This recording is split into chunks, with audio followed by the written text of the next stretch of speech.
Hi there, welcome back to Devi Daily Yoga. I'm Devi and this is a class of Yin Yoga focusing on the Yin spinal twists. There's several variations of spinal twist. We'll move through a few of them and we'll also get a more balanced practice by adding some forward bending, backward bending, and side bending. And this is a beginner-friendly class for all levels. So what'll be really good to have for today are some kind of cushions or blocks or both. When I do twists, especially the cattail, but also other twists, I really like to have a lot of support available nearby. And it's even a nice idea to have it at both ends of your practice space so that you don't have to tear yourself out of a pose in order to prop yourself the way you want to. So take a moment to gather those props if you don't have them nearby already, and then we'll get started here in a cross-legged position. And go ahead and close the eyes. Use any support under the seat that you'd like to for this cross-legged position. And take 1 minute to center, to arrive, to feel your spine upright.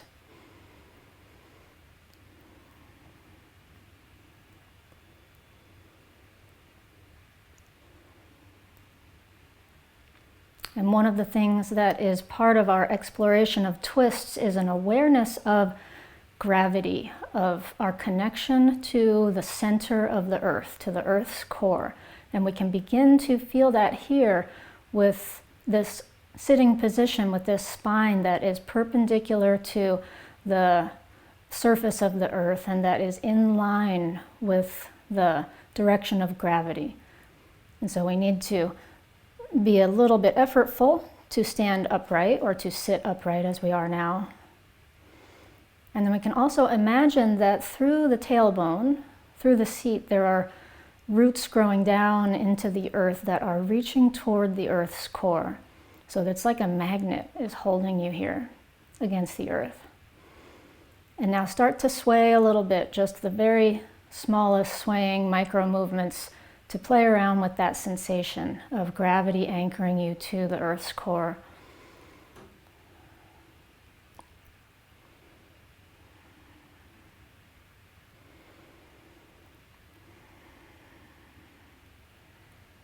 Good, and now start to do that a little bit more intentionally with some circles. You can keep the eyes closed or open them to see what I'm doing here, circling around this axis of gravity, around the central point.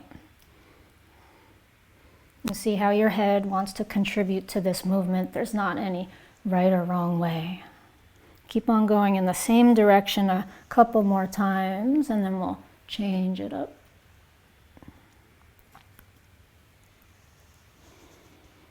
So the next time you come around to the front, change the direction of your circles.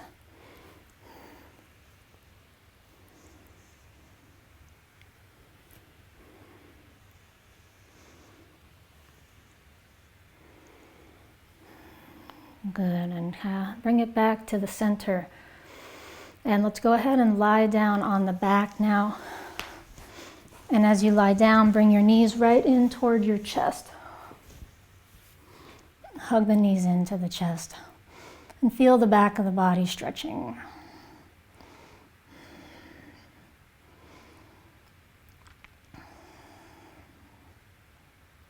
Take one hand onto each knee now. Your eyes can stay closed or they can open, whatever feels right for you today as we start to now circle the knees.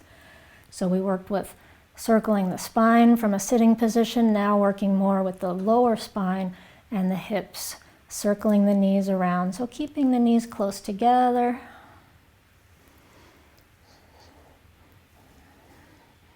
Massaging around the sacrum and the lower back. And now circle around the other way. Take your time with this.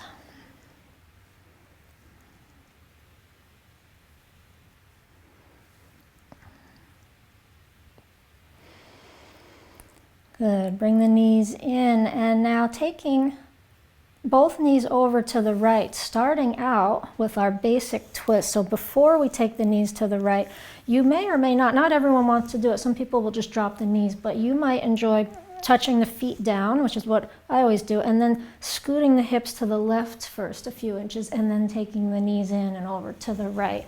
And so I'd like you to do it a couple times. Try both ways, where you start out with centered hips and just let the knees come over, and then start out with with the hips skewed to the left, and then draw them over. And what's the difference here is that you end up in more or less of a back bend.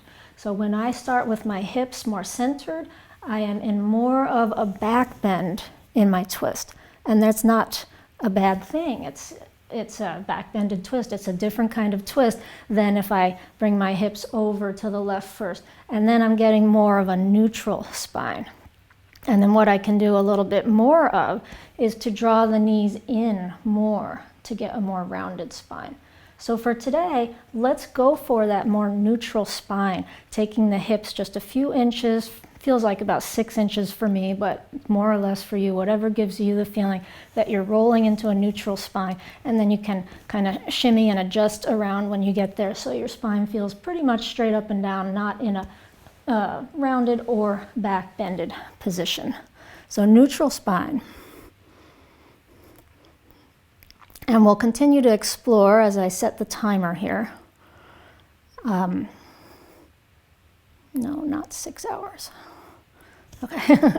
And now notice where you like to have your knees, and you might like a few different positions, but this is like 90 degrees at the knees. You can also have them more down or more up. And again, this also makes it a little more of a back bend if you bring the knees down away from you, more neutral spine, and more of a forward bend if you bring them in.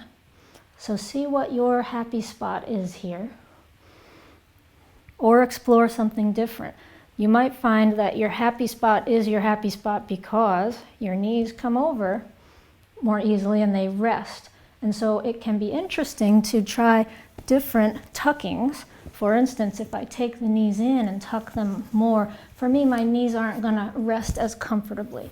And so, if I want that more rounded spine twist, I can use my pillows, and then that's a very interesting, different experience than the one that I normally will do without the props.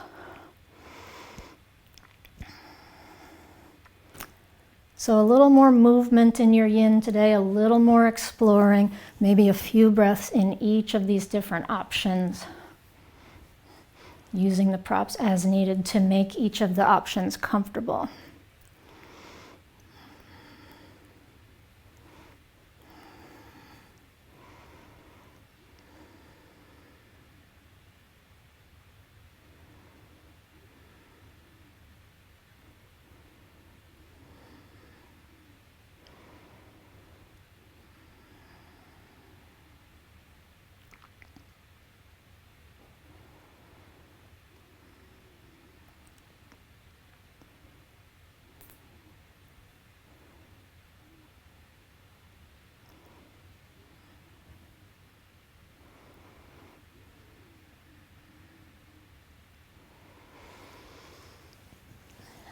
And we have another couple minutes left, so if you've been in one variation, go ahead and try a different one. One of the things I'll just share is that I sometimes like to have the support under my feet as well as my knees, or sometimes even not under the knees, but just under the feet. So I don't know if that's a helpful suggestion. I'm curious to hear from you. If I haven't actually found other people, most people like to just support the knees.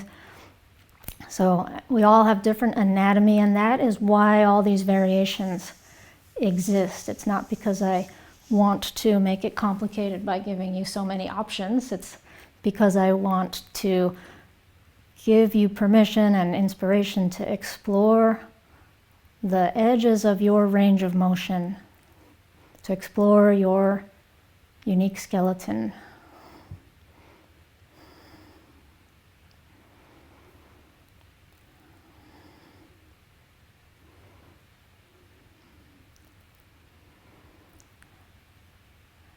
And come back up to the center, and now just take a pause at the center with the knees bent, with the feet flat, and it might feel good to bring the feet a little wider and the knees resting against each other and the hands on the belly, Just take a few moments here to notice what you feel inside after that exploratory sort of twist on the first side.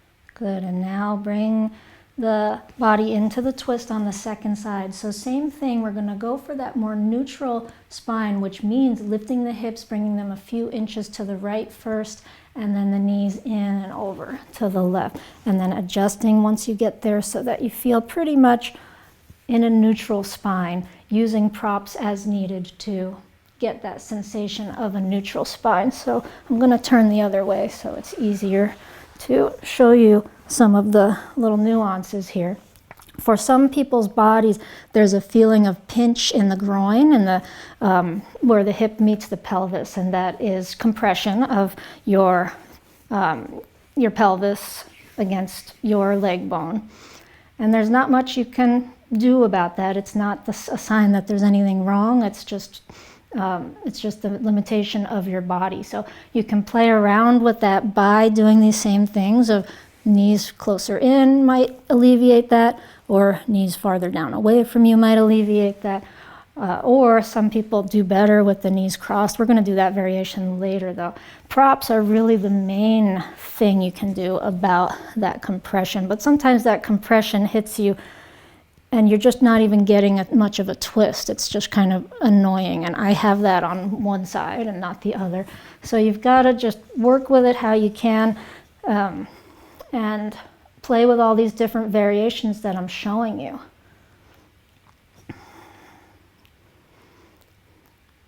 So the other choice is what to do with the arms here. As we continue on this side, I'm going to encourage you to do what we did on the first side and try for a few moments each of the different variations, propped or not. And now also we'll add an exploration of the arms. So what does this arm do?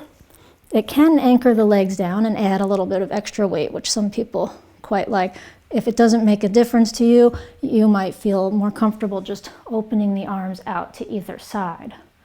The other arm is often straight out to the side, and now I'll flip back over to make it easier to show you this, is often straight out to the side, but is sometimes higher up or even lower down. And if you enjoy bringing a little more upper body sensation into it, you can even have the arm higher up or bent at the elbow or resting behind the head. These are all valid ways to explore the twist. And so in Yin Yoga, as we return to our theme of gravity, the arms and legs are just levers, especially in this pose. The main point of the pose is to twist the spine. So it's what's happening between the pelvis and the ribs, the twist of the spine, the stretching of the obliques. So what this means is that the arms and legs are just levers. It's not about getting any perfect angle. It's about using this lever to the best of your intuitive ability to get the sensation in the core and the torso that you want to get. And if that means bending the elbow, placing the hand behind your head, if that means propping under the knees here so that you can relax more into that pull of gravity toward the Earth's axis. The cactus arms, some people like, this bend of the elbows, maybe doing the same thing on both arms.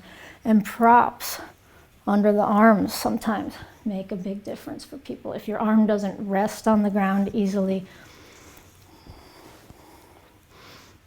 then you could prop it up if it helps you to relax more.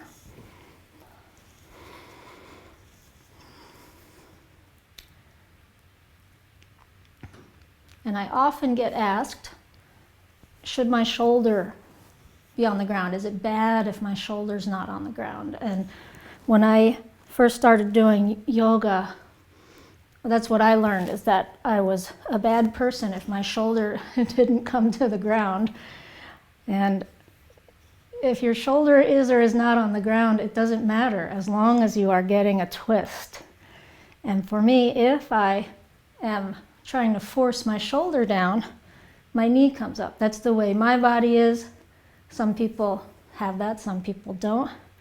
But it's a choice sometimes of shoulder down or knee down. I personally prefer to let both knees come down, anchor them down, and then let this arm act as kind of a weight, kind of a thing that gravity can pull down on a little more.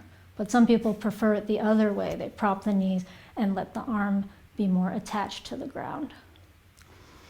So that's our first twist exploration. Come on out of it and make your way into a relaxed position on your back, any comfortable position for 1 minute to feel the rebound.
And now bend your knees, hug them into your chest, please. And roll over onto one side to come up to a sitting position. We'll take it into half butterfly pose with right leg forward, left leg bent to the inner upper thigh. Sit up on a folded blanket if you'd like, and come on forward over the leg. Sit up on a folded blanket or a pillow. And we'll take 3 minutes here, hands on the shin, the ankle, or the foot.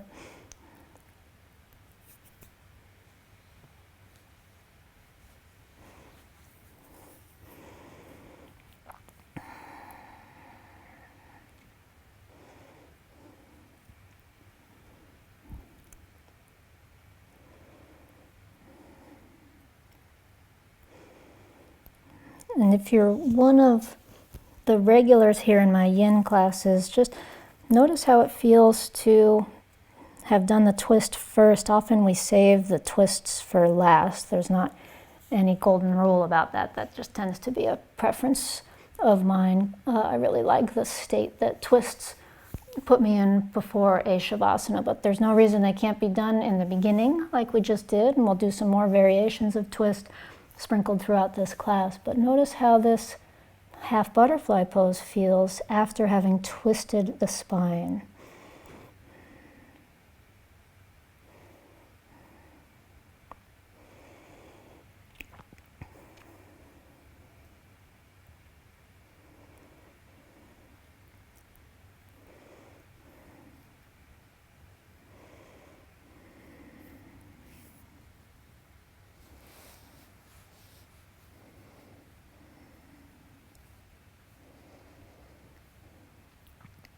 And let your breath settle you into the pose, especially your exhalations.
And that's 3 minutes. Come on up.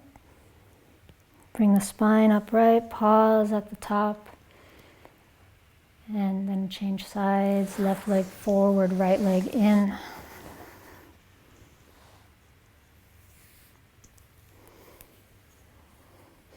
And coming forward over the leg.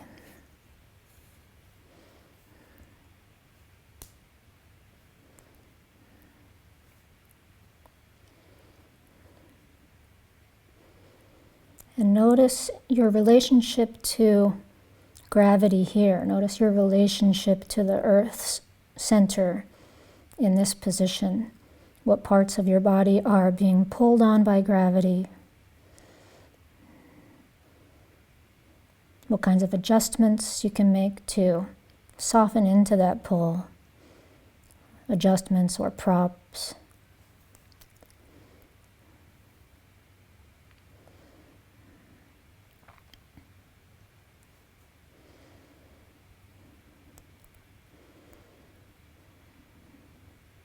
And how does it feel to be connected to the center of this earth? It's a sensation that each of us has always had with us, so it's hard to be aware of it without consciously bringing attention to it and using the imagination a bit.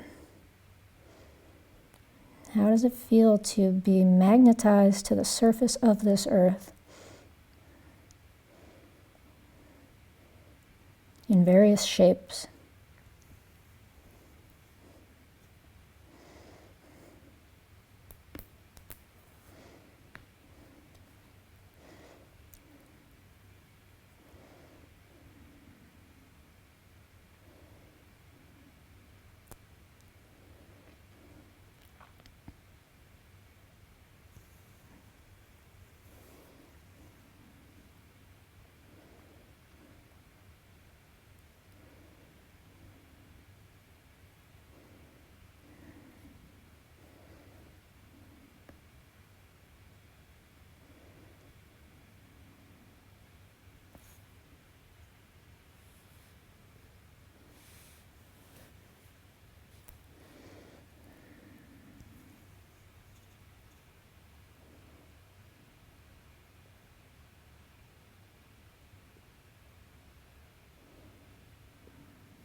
And slowly release.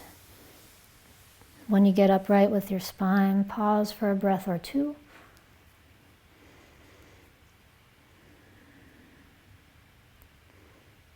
And continue down onto your back for 1 minute of resting.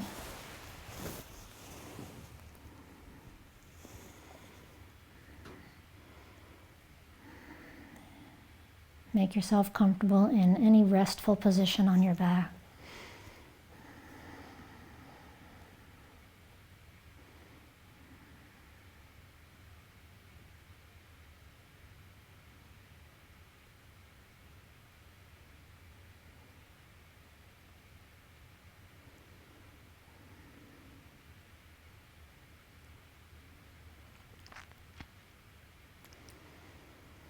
And feel your body, feel your breath.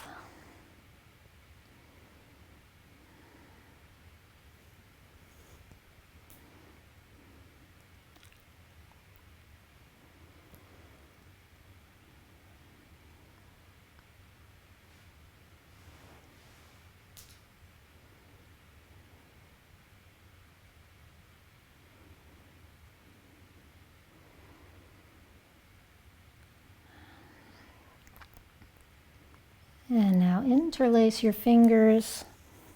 Turn the palms away as you press up over your head. Press down long through your legs. Inhale. And exhale and come into, keep the arms over the head actually, and take it into banana pose. So legs and arms both go over to the left. And you'll keep both hips on the ground, so be sure not to roll over onto your left hip.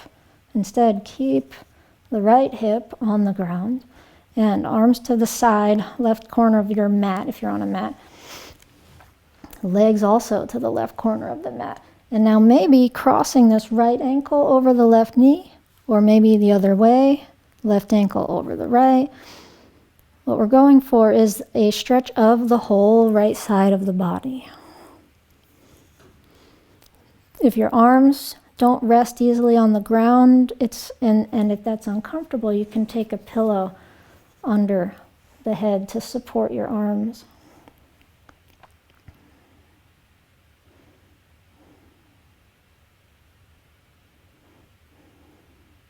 Not under the head, I mean under the arms, of course.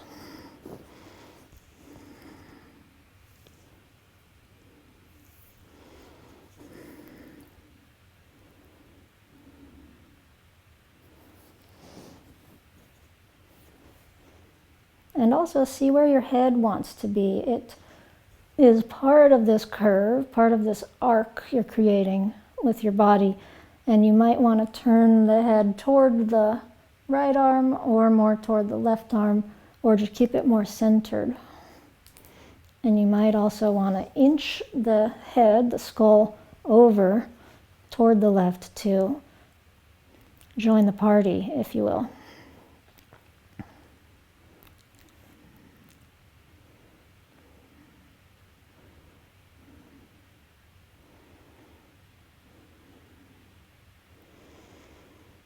And this pose is going to prepare us for the next variation of twist that we're going to do, which emphasizes a little more the hips, the IT band, which is also getting nicely stretched in this pose. So your IT band is this big swath of fascia here it covers over it starts from the right hip and then goes down all the way to taper to the outside of the knee.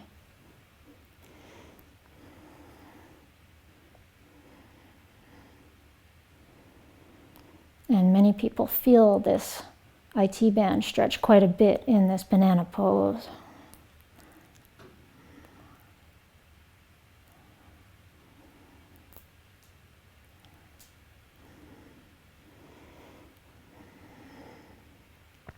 Other places you might feel it are more up in the torso, the side of the waist, the side of the ribs, the armpit. And depending on your head position, the upper spine, the upper part of the neck.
And release the pose and rest before moving to the second side. So give your arms a break, take them down to your sides, straighten your body out on your mat. And notice what it feels like to have one lateral side of the body stretched out and the other side eagerly anticipating that it will also get its chance.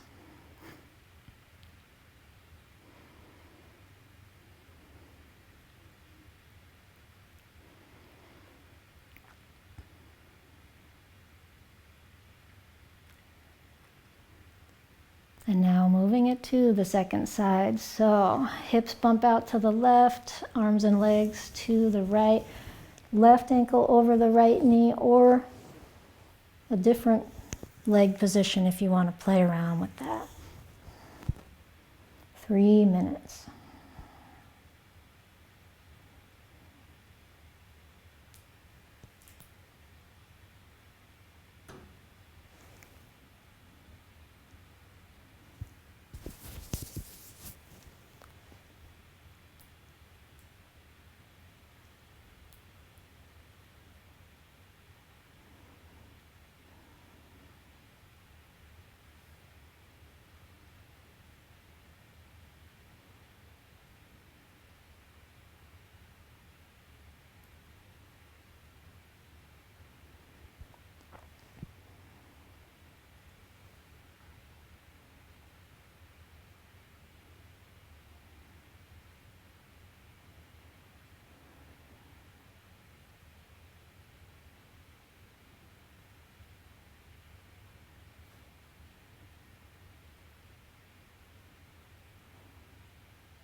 And releasing back to the center. Come to a resting position on your back, any comfortable position to feel now. Both sides having been stretched in that lateral banana pose. Sensations might be anywhere along the whole outsides of the body, the IT band, the sides of the waist, the sides of the ribs, armpits, and the sides of the neck.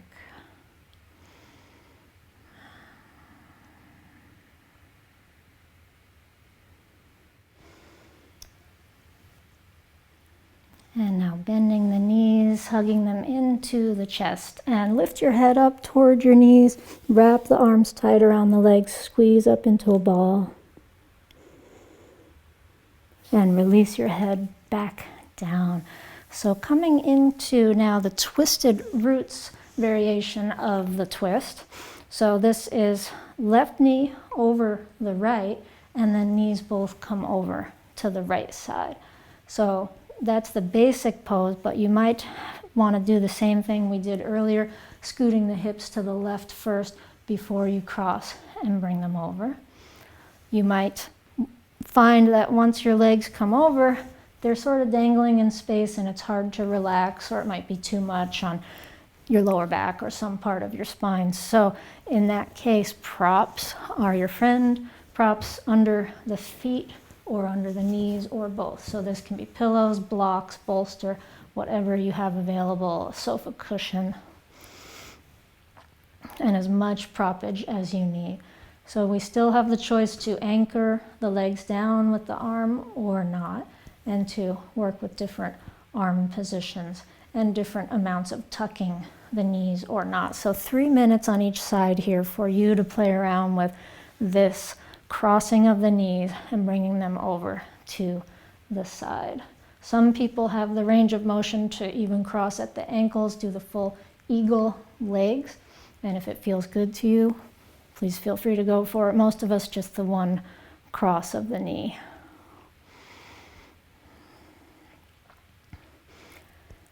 And this is called twisted roots, but it's just a variation of the twist in Yin.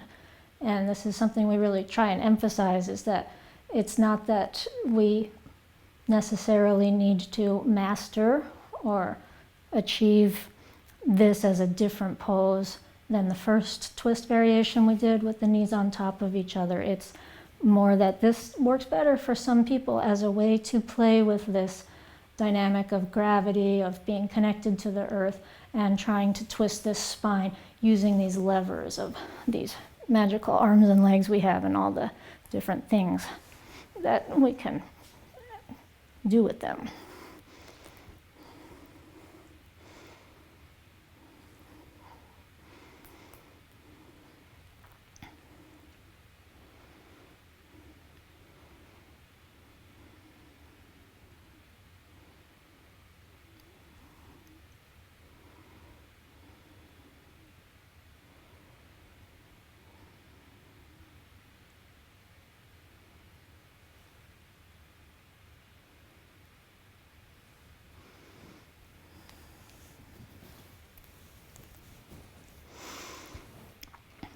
So this being more of an exploratory day, feel free to try some different variations, try some different proppings, stay in each different variation that you experiment with for a few breaths, and then move on to something else. So the knees tucked up a little bit more, how does that feel? The knees untucked a little more, how does that feel? How does that change where I feel it in my body?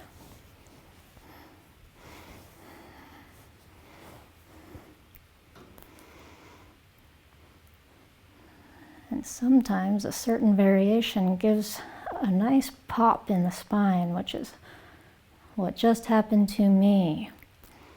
Pops in the spine in Yin Yoga is a big question. Pops, are they good or bad? I'll save that question for the next side, since we're almost done on this side.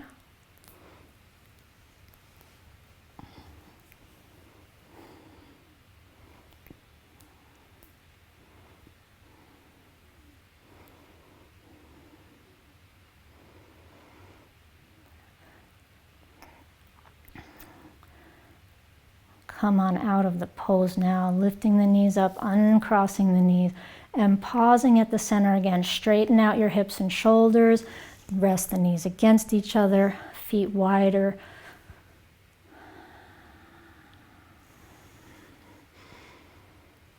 And notice the effects of the twisted roots on the first side.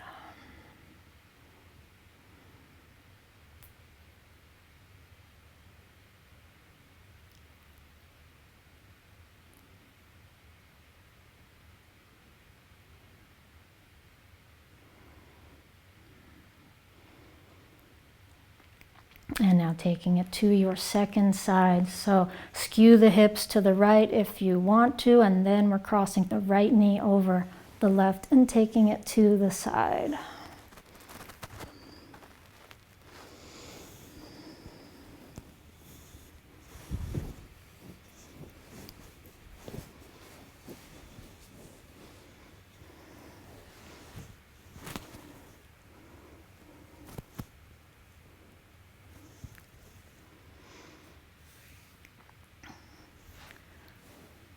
Exploring, experimenting with how much the knees are bent, how much you're propping, and if you are different on one side than the other, that's pretty common.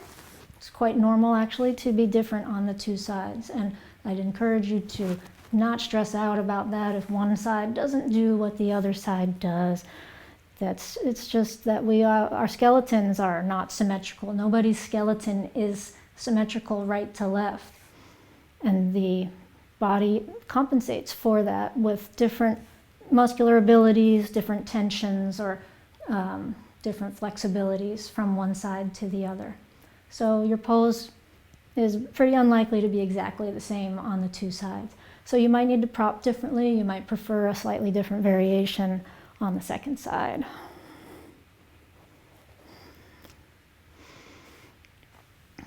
Remembering you have those arm variations to also play around with, and the option to prop not only the knees but possibly the arm as well.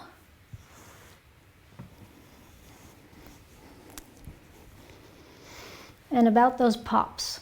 So pops can happen in the spine, particularly the lower back, sacrum area, in a number of yin poses, or a number of any kind of movement, yoga, things that we do. But yin yoga tends to create it a little bit more, or a lot more, in some people. And they are a good thing. They are a sign that we have loosened the fascia up enough that there's no longer trapped gas in the joint that has experienced the pop. So it's a release of gas from the joint capsule that was causing it to be stiffer. That is different. It's different than other kinds of cracks that are more persistent. Like, for instance, I have a crack in my hip, or a pop in my hip, that if I do a certain movement, it will, every single time I do that movement, it creates that little sound, and it's a little bit eerie feeling, and I don't like to do it over and over. And that's a piece of tendon or fascia, a tendon or ligament, I should say, that is rubbing over a bone in the same place. That's not a matter of something being released. It's really, if you have a pop like that, that's just creating wear and tear if you keep on doing it over and over. And the way you tell between these two different kinds of pops is the good kind of pop happens usually just once, and then it doesn't want to keep happening. There's a sense of relief after it, even though it might happen again tomorrow, or it might be a regular thing that you have to release. It doesn't happen right away again. There's a period of time when the tension is released. So there's our twist on the second side. Let's bring it back up to the center and relax for 1 minute.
Bend your knees, please.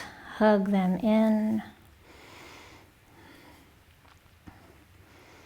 And roll onto your left side. And prop yourself up on your left elbow. So here we come into prep for cattail. and then cattail itself. So your bottom leg, which should be your left leg, comes up and you hold on to the foot. Now, if this doesn't work for your body, then you're going to find a strap, find any kind of strap like a robe belt or a dog leash or just a belt, and wrap that around the foot so you can get this. And this is the first part of the pose, and this will stretch into the quadriceps, the front of the left thigh and hip, especially the more you do this very special kind of action that we need to do here, which is dipping your navel toward the earth, bringing your right knee to the ground, and then shimmying or sliding or whatever action you want to call it to get this left thigh, left knee back in space. And now it starts to feel more like a back bend. That's exactly what we want to have happen here in cattail pose. So this might be your pose to stay in, or you might do a lying down version of this, which a pillow can help with quite a bit, where you're just kind of lying on your side, emphasizing this back bend by trying to get that foot farther back in space. And the final step here to bring it into a twist, so we've got the back bend, we've got the quad stretch, and now to add the twist is to open it back, open the right shoulder back, and scoot the left shoulder under you to the left.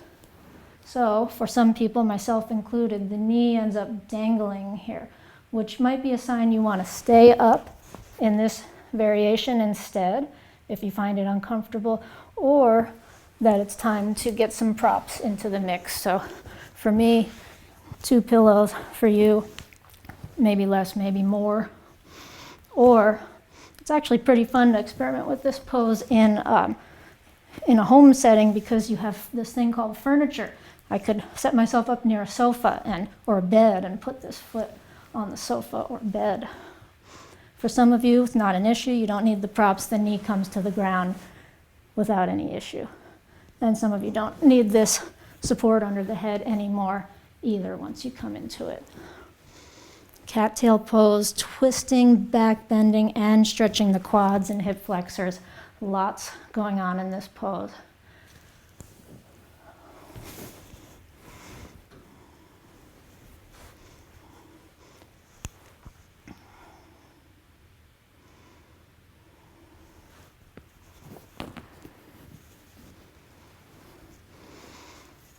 And when we think about what we were exploring earlier with whether your spine is more forward bended or more neutral or more back bended in your twist, it's all good. It all changes the twist. It all gives you different sensations. This is kind of the ultimate back bended twist, because we're actually binding with a leg to put the body into a back bend before we twist.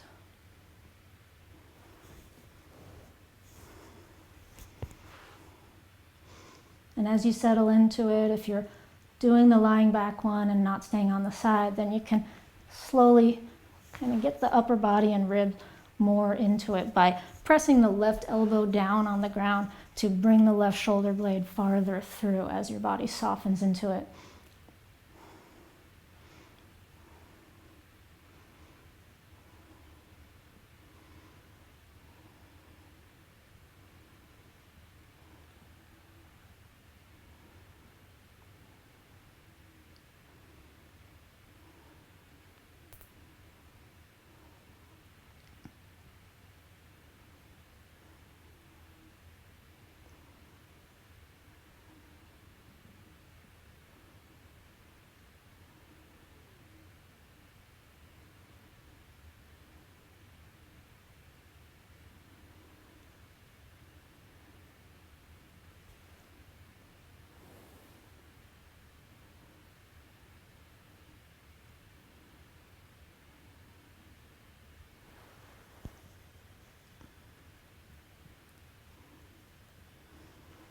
Another comment about the shapes you might end up in. For some people, this foot wants to stay up here. It doesn't want to find its way to the ground, and that's actually perfectly okay as long as you still feel like you're getting these target areas of a twist, front of the thigh stretch on the bottom leg, and the back bend. Releasing now, unraveling yourself from whatever shape you ended up in. And pause at the center, knees resting in against each other. Feet wide, close the eyes.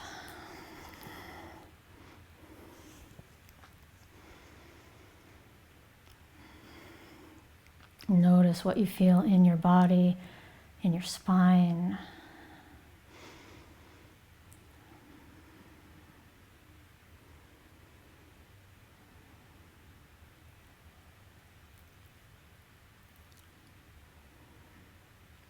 And now taking it to the second side. So coming into it the same way, roll all the way onto your right side.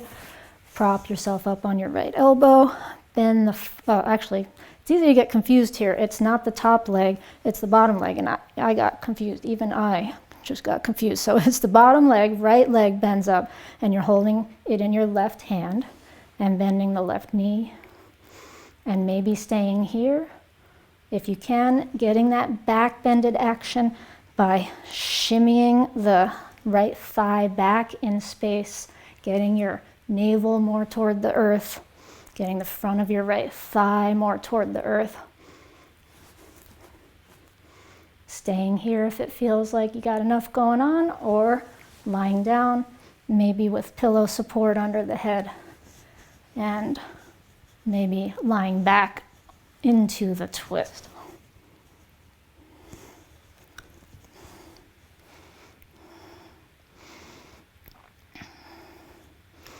Prop yourself as needed. This pose can be very different if you use props. So a lot of people end up in these kind of uncomfortable, contorted shapes here.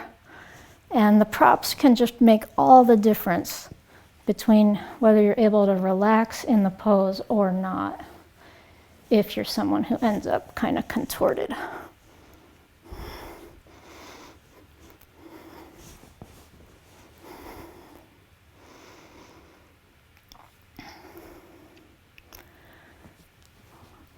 So it's less about how the pose looks and more about how it feels.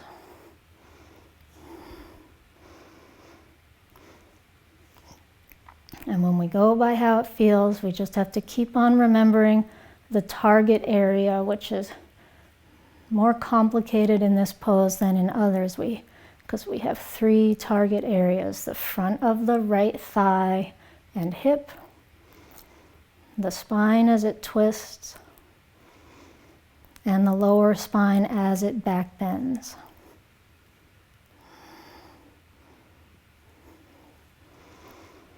As you soften into it, maybe that same adjustment is helpful by pressing the right elbow into the ground to bring the right shoulder farther through.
Come on out of your CatTail pose and make your way into a comfortable position on your back. This is our final Savasana. So make yourself comfortable with any accoutrements needed.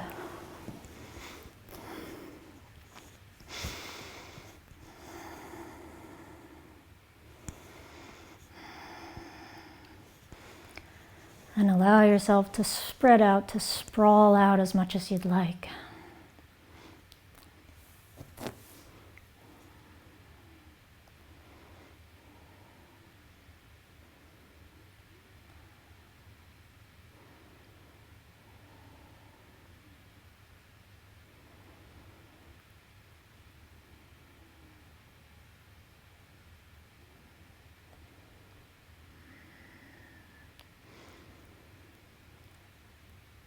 And with all of the different ways that the cattail stimulates the body, there might be quite a festival of energy movement going on inside. So noticing what's here, what's happening. Notice how it changes and shifts.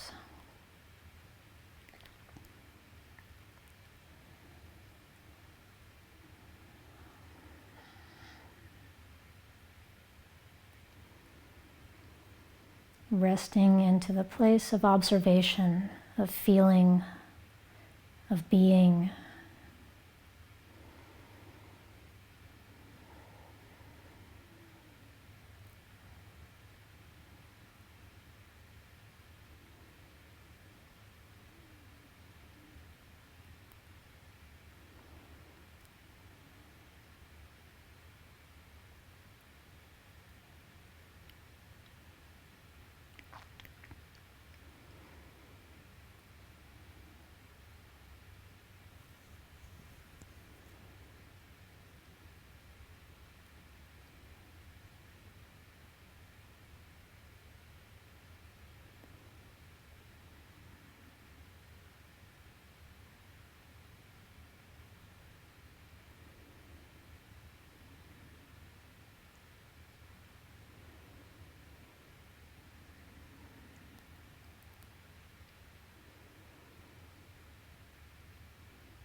And you can continue to rest where you are for as long as you'd like. Or if you're ready to come on up and make your way into the rest of your day. And joining me to sit upright. And that's the close of our practice today. Thank you so much for joining me, and namaste. Well done. I hope you enjoyed this practice, and if you did, please leave me a thumbs up. Please subscribe to my channel and check out my latest Yin Yoga video. If you have any questions or comments for me, definitely leave them in the comments below and I will get to them very soon. I love to hear what people think about the practice, and particularly for this practice, if you had a favorite spinal twist. Thank you so much for joining. See you next time.